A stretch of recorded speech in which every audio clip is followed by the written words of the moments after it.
begin tonight with companies pulling the plug on landlines in other states. But what about here in Wisconsin? Thanks for joining us. I'm Melissa Langbaden. And I'm Eric Morotech. News 9's Nick Robinson is live in the newsroom with what people and law enforcement say about the impact those landlines have in our area. Finding a landline in someone's home or business can feel like finding a blockbuster video nowadays, but I spoke to some folks who said they still have a purpose and can even save lives. AT&T recently announced that they would stop working on landlines in California. They declined our request for an interview, but said that the change was because customers are shifting towards cell phones and other mobile devices. There's been no announcement about a similar move in Wisconsin, but like those customers in California, Carl Drake says he doesn't use his landline very often. The only way it really gets used is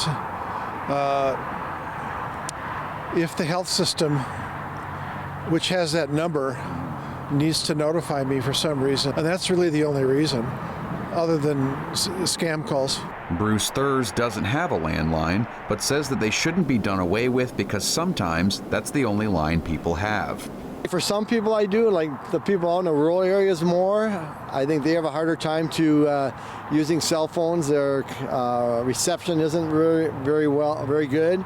Vilas County is one of many rural counties in our area, and cell phone service there is known to be spotty. Sheriff Joseph Fath says that their dispatch center received nearly 3 times as many calls from landlines than from cell phones last year, and said that they still have their uses.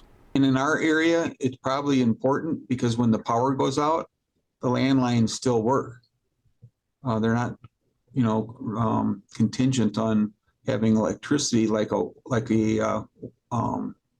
cordless phone. And even if changes were made to the state's landlines, Fath says there would be plenty of time to adjust. I think if they announce something like that, we know it's not going to happen tomorrow. It's probably going to take many years for them to transition away from hardwired lines. All 3 of them agreed that even in 2024, it's not time to hang up on landlines just yet. If you want to find more about the coverage in your area, you can call your cell phone provider for more information. Live in the newsroom, Nick Robinson, News 9 WAOW.